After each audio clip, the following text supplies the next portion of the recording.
So I had that little snot-nosed first-year teacher, Scott, come bounding up to me in the playground this morning asking if I knew anything about the slanderous reviews he's received on Rate My Teacher. I told him I've got nil interest in that pathetic website. And he pulls it up on his phone and he reads one out, which I had actually posted about him using one of my fake accounts. 1 out of 10, this loser can't teach for shit. It's just trying to sound like a student. And then he read another one, 1 out of 10, and I wrote, "Stop sucking up, sir, you're shit at handball." And so he says, "Do you know anything about it, Greg? Because coincidentally, the same person wrote on mine, 10 out of 10, Mr. G is an absolute legend. We are so lucky to have him. Apparently he was a massive famous actor before he became a teacher. He's so youthful and quite good looking too." I wrote that, obviously. And Scott says, the email address attached to the account that's written those comments is hggregson@summerboys.edu.au. So I didn't bloody realise that the username isn't all you see. It's my bloody freaking email address is attached to it too. So all my fake accounts have my bloody email address on it. So Scott knew the whole time I was being a bloody little smartass. So I just said, look, I'm going to take this up with the website admin at Rate My Teacher, and someone's obviously hacked into my email, and I just stormed off, and he gave me a smug little laugh as I walked away, and can't stand these bloody young, dumb, full of cum bloody first-year teachers. They're annoying. They're all bloody know-it-all, know-nothings. I could bloody teach rings around that idiot. He's made himself an enemy with me. You don't want to mess with Helen Gregory Gregson, because I will come for you when you least expect it. Anyway, I better go delete some of those nasty things that I wrote on Rodney's Rate My Teacher as well before he sees my email and works it out. Anyway, let's get on with the episode. Welcome to Mr. G's room, G's room, G's room. Welcome to Mr. G's room, come inside. Please be quiet, year nines. And take your shoes off and find a spot on the floor. Welcome to Mr. G's room, G's room, G's room. Welcome to Mr. G's room now. Okay, let's have a look at another scene from the show, and I'm going to spill some goss. So this is the next one where I walk down the stairs with my basket into the staff room. Look, oh my God, manipulated here by the documentary producers to do this. I never usually go down those stairs, and they wanted me to interact with the other staff members and pretend I was having a typical morning of Mr. G, but there I am swanning around the staff room saying hi to people. I mean, this stuff deserves a bloody Emmy. I'm showing my acting chops here because I barely bloody spoke to the staff, if I'm honest. And, I mean, I had some friends, very few, and I do my lunch times there, obviously, and sit with Rodney, but or if I had a compulsory staff meeting afterwards, but and the kitchenette was there, of course, so we're all fighting over that microwave. I'm putting on the friendliness here, you can tell, with my eyebrow raise. Actually, that's Trish and Megan there in the kitchenette. I did quite like them, if I'm honest. We did a Santa's Helper number at the staff Christmas party once that I choreographed and directed, obviously, and they were fun enough. Oh, and there's my famous line, "Coffee, coffee, coffee before we teachy," which I just said on the fly, just trying to fill in the deathly silence of the staff room. But, I mean, I've since been asked to say that quote a million times, and as I covered in an earlier episode, 50 cents a quote for the kids that want it. I do take a long time to make actual friends when it comes to workplace relationships. I'm quite standoffish, which people are quite surprised to hear. But and if I'm honest, I do find teachers who just teach and that's all they do. I mean, I find them boring as batshit. I mean, obviously I talk to Rodney, but that's, more about him listening to my stories and nodding politely. He's actually quite dull. I'm the most exciting thing about him. Anyway, let's keep watching the episode. Here I go off again with my pink ball. I was taking that home at the time and bringing it back each day, my big rubber ball, and I was working on a routine for special dance for the special education kids, as they were called at the time. And I had this routine. I wanted to get them all bouncing on these pink balls for this octopus disco song that I'd written, and it's going to be 20 kids on balls on stage. But we did have an injury during rehearsals. Cosima actually broke an arm. It was a hairline fracture technically, so slight exaggeration from the mother, but nothing a cast and 6 months didn't fix.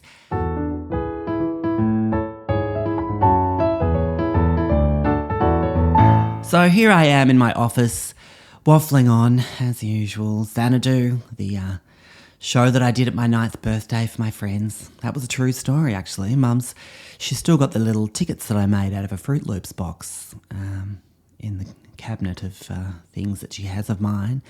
So yes, I did choreograph the whole entire soundtrack of Xanadu, and I staged it at my party. I remember most of my friends refused to watch because they wanted to stay in the pool.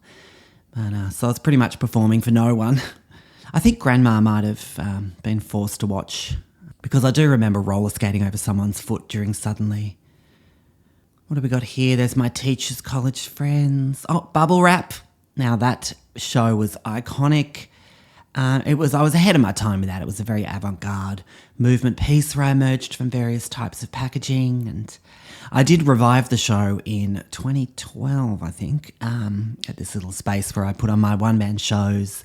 And what I did was reversed the concept. So rather than emerging from the packaging, I was slowly wrapping myself up in packaging and bubble wrap. And I had Rodney stage manage, and he had to get my arms and legs into these post packs for Act 2, and it was quite a squeeze. And I ended up rolling on the floor and in these huge rolls of bubble wrap, covering myself up using one of those, the tape dispensers wrapping around my head. And I covered myself up to the point where I couldn't actually sing. I was just a muffled vibrato coming through, barely audible, but that was the statement that I was making, how one can feel unheard in a marriage. Anyway, so that's the goss on those scenes there. We'll stop there. No real gripes with the producers, except pretending I was a staff room hanger, a staff room loser. I used to call them SRLs. Yes, I was too busy in rehearsals and doing the job of 40 people as per bloody usual. As Rodney would crudely say, there's not enough time to scratch your ass in this job. All right.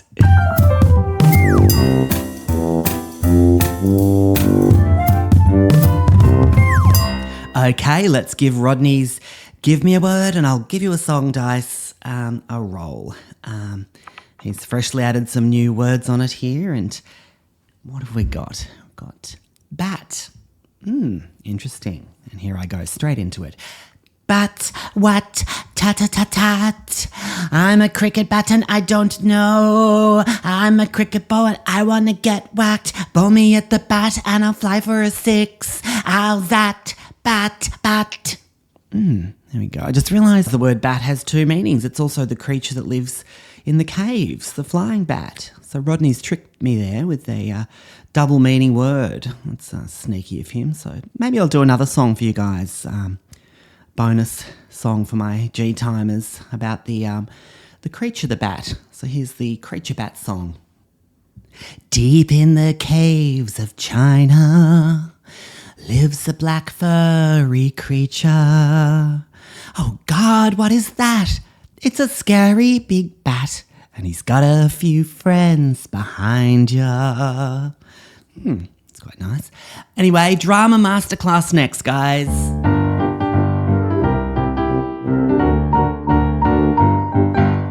Okay, today's masterclass in drama is called The Masculine Voice. So this is for the men, but it'll be interesting for the ladies nonetheless. So don't skip through it, ladies. But this is for the acting males who really want to sort of crack the big time.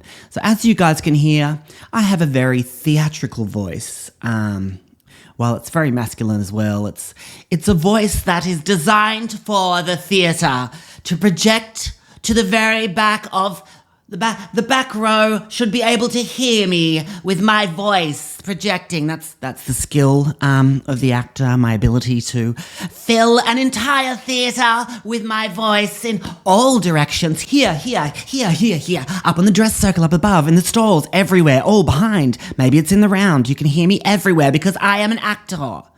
If you listen to the greats, actors, the NIDA graduates, your Blanchetts and your Hugo Weaving and your Richard Roxburgh and even your Mel Gibson, we all have the actor voice. Very trained. People always ask me whether I went to NIDA because I sound very much like a trained actor. But look, when it comes to casting outside of theatre in your films and your TV, a more masculine voice is required, usually. So there's, the roles I would get cast for if I used my masculine voice would be a working class dad with a ute, that kind of thing, a handsome farmer, or potentially a superhero. If you think about your Chris Hemsworths or your Eric Banners or your Jacob Elordis, they're all very butch presenting, and that's what I'm really trying to get you guys to aim for with this lesson. And the way they do it is a vocal technique that I teach my boys, my students here, who I think would be a little more masculine in order to get those great leading man roles one day. And you've got to be butch, guys. Otherwise, the roles are very limited. You'll be holding out for the Boy George biopic. But now, my voice sits at the back of my throat, where the resonance is very powerful if I'm on stage. But if you move that to the front of the mouth, you get a very butch voice. How's it going, guys? That's the front of the mouth. And to practice that very masculine voice, I'm going to do an improv scene demonstration, as always, where I will take on the role of a typical Aussie male who's sitting at home and he's waiting for his very hot girlfriend to arrive home, and he's reclining back on the couch, if you can imagine, with his legs spread very wide, and the girl enters and action. Oi, where you been, darling? I'm bloody hungry. Oh, don't do an eye roll, you stupid bitch. Oh, sorry, love. I know we said I wouldn't call you a bitch anymore, but I'm bloody starving. Get us another can, would you? So he crushes an empty can on his head there, crunch. And he stands with hands on hips as he ogles his girlfriend as she bends over at the fridge. And he wolf whistles. And the girl yells out, "Oh, piss off, Trent." Then enters the room without the can. She didn't get him one. And then you ogle the girl again and you comment, "You need to go touch up your lippy. And a little bit of rouge wouldn't go astray. You're looking a bit corpsey." Burps. I can't do the burp actually on call, but I'm working on that. So, and then he goes, "Look, a Sheila's got to give a guy what he wants if you want me to put a ring on it. I'm just saying." "Oh, don't go texting your friend and being a bitch about me. Blokes don't like that. Just come over, pop your big booty on the couch and Netflix and chill with me, all right? If you know what I'm saying." And then do a little wink. So the girl decides to join you on the couch and keep that chest out, strong shoulders, very butch, spread those legs super wide and look her directly in the eye and you say, "Now help a parched bloke out and get us another beer, would you, woman? I'm thirstier than a dead dingo's donger." And the girl ignores you and you get angry and you go, "You might want to keep your bloke happy or I might stray off to the brothel. I've got urges. I might get the boys together and we'll just get a maxi taxi and we're going to go to the brothel and that's it. All hell's going to break loose. Is that what you want?"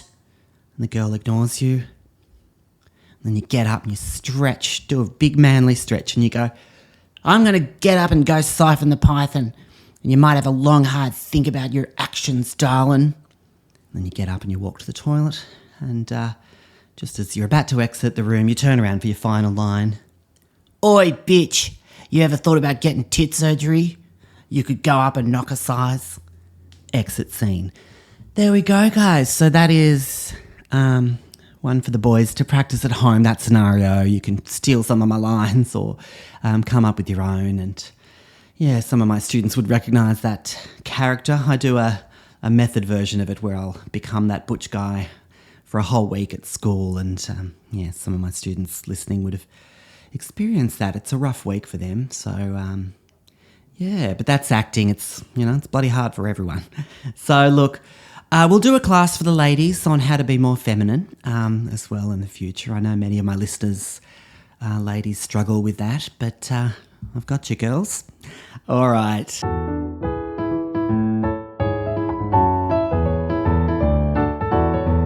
Now, while I've got you guys, look, you've got me all nostalgic about my one-man shows that I starred in back in the day, just looking at those photos on the pinboard there. But I can't stop thinking about Bubblewrap, my movement piece. That was, oh, God.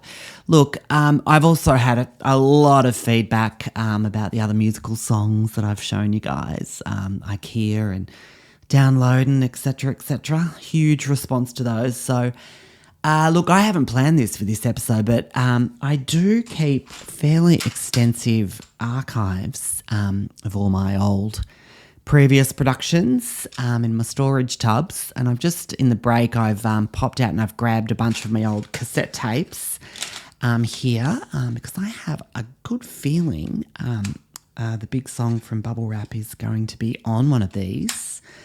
Anyway, so Bubblewrap, the show, was a one-man show. It was done in my little theatre. I had a little co-op theatre space, little group that I formed in 93. Well, it was just me and my old friend Sally got involved. It was a fantastic space too. It was not huge, but I painted it all black and it did fit 8 people standing shoulder to shoulder. So, yeah, we normally, had the smaller audiences. So it was never a full house. So never a fire hazard issue. So, yeah, I mean, wouldn't say it was a theatre. It was more of a cupboard at a church in the western suburbs that I managed to schmooze my way into. But anyway, look, it was great for these little minimalistic shows like Bubblewrap, where I didn't need a lot of space, didn't have to turn around at all. So, yeah, Sally, my friend, did the lighting for me. She wanted to act, of course, but she didn't have the chops for it at that stage, and she hadn't earned her acting stripes. So I got her on the lighting board. Well, it wasn't actually. It was actually just 5 torches with different coloured cellophane on the ends.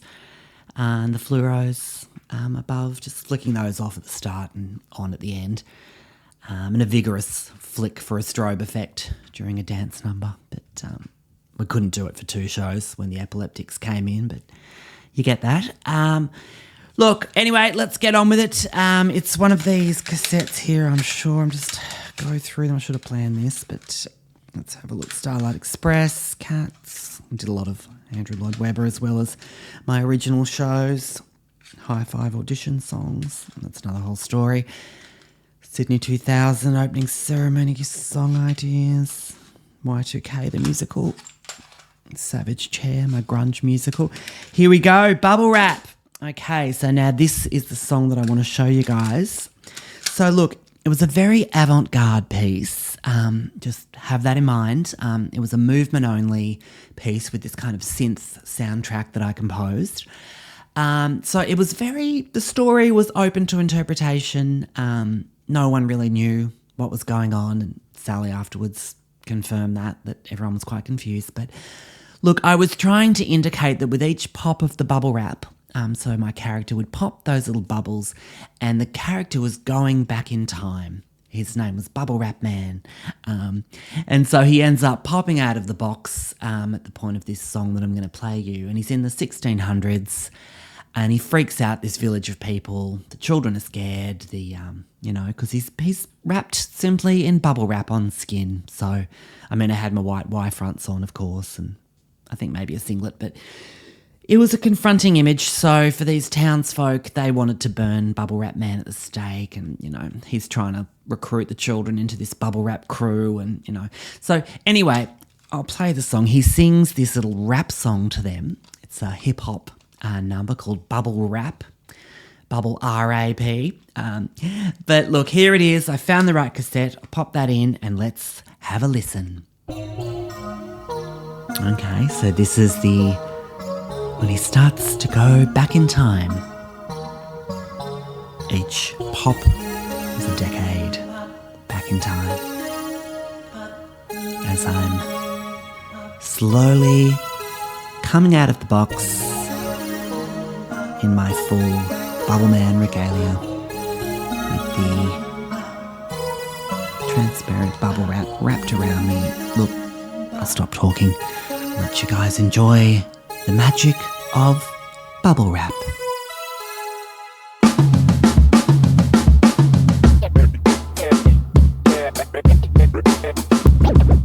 Hey everybody, come gather round, 'cause the bubble wrap man is new in town. Rap, bubble wrap, bubble wrap. Now don't call me homeless, you dirty fox. My home sweet home is this cardboard box. Rap, bubble wrap, 'cause I'm the bubble wrap man. Hey, you join the bubble wrap crew. Sign on the box, audition soon. Don't listen to grown-ups, I ain't no creep. I'm here to stay, so move, beep, beep. Rap, bubble wrap, bubble wrap. Come on kids, join the bubble wrap crew. Come on kids, join the bubble wrap crew. Come on kids, join the bubble wrap crew. Whoa, I'm the bubble wrap man. Hey there kiddies, I won't hurt you, but if you pop my bubbles, then I'll say boo. That's it for this week, G-Timers. I'm getting a lot of questions about what I did in my year off from teaching last year. So I'm going to cover that next week in the episode. So I'll see you then. Got to go to the staff room and stare at Scott to freak him out. So this has been Mr. G's Room, and see you next week. This season of Mr. G's Room is presented by Helen Gregson. Helen Gregson appears courtesy of Twos and Fours Management. This podcast is recorded and produced by Helen Gregson in Sydney, Australia. All songs written and produced by Helen Gregson. Audio recording by Helen Gregson. Post-production by Helen Gregson. Set design by Helen Gregson. Videography by Helen Gregson. Wardrobe by Helen Gregson. Graphic design by Helen Gregson. Special thanks to Craig from PA for cleaning out the storeroom and Rodney Parsons from Summer Heights High for the on-air sign. The views, thoughts and opinions expressed in this podcast are those of Helen Gregson, and let's face it, is Summer Heights High NDA's product expired now, so go have a cry. Any resemblance to stories and people's deceased or alive is not Helen Gregson's fault, is simply telling it like it is. For updates, follow the Mr. G's Room Facebook page. This is Helen Gregson Productions. See you next week, everyone. And remember, it's G time, not free time. And take your shoes off and find a spot on the floor. Welcome to Mr. G's Room, G's Room, G's Room. Welcome to Mr. G's Room now.